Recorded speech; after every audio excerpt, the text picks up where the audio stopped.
It's time for Newsworthy Clips, and we have a lot to dig into as usual, and we have someone who can do that well. We have Rebecca back with us. Hi, Rebecca. It's great to be here. Good to have you back, and we're talking about breakthroughs in medicine, and I wanted to ask you, Rebecca, what scientific breakthrough would you like to see in the field of medicine or in healthcare?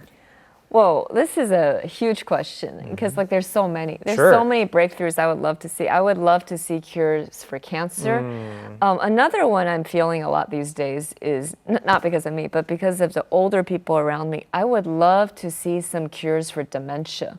Because as people get older, dementia is just so prevalent among the older people, like among our grandparents, among our family members who are older.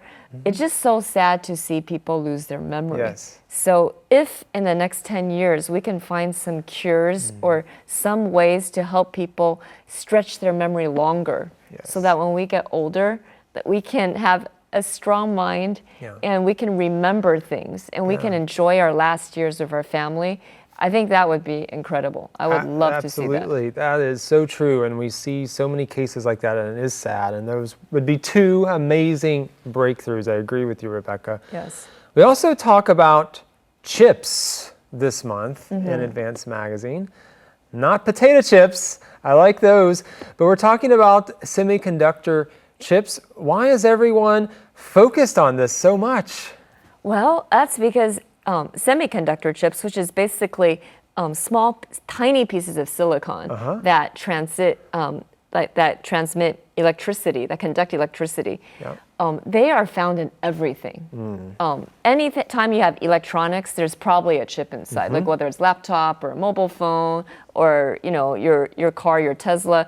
Like basically anything in electronics will have chips in it. So basically chips are everywhere. And why is everyone talking about it?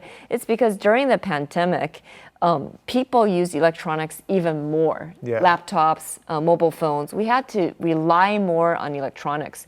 And this caused a huge global shortage in chips. And we're still feeling the effects now. I mean, this might still continue for another half a year, another year. So there's so many manufacturing things that need chips, but we just don't have enough of it right now. So right now, factories around the world, they need to ramp up production.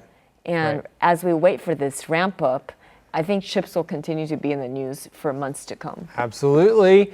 But there's plenty of potato chips, so no worries there, right? Well, as we end our Newsworthy Clips, we're talking about flying. I want to ask you, Rebecca, what is your favorite part about flying? What is my favorite part about flying? I think it's that feeling I'm going somewhere new.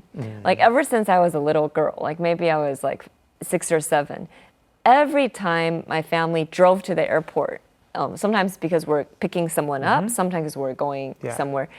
Just when you're approaching the airport, I get so excited because I know we're going somewhere different. Totally different, right? Far enough away to fly. Yeah, that's my favorite part of flying. The idea that as soon as I get to the airport, it's going to take me, well, the airplane will take me, of course, not the airport, but the airplane will take me somewhere completely different. And that's my favorite part. I don't really enjoy the plane ride itself, but the idea that this plane will take me somewhere. The anticipation. All right. Well, thank you, Rebecca, for joining us for another month of insights, and thank all of you for joining us as well.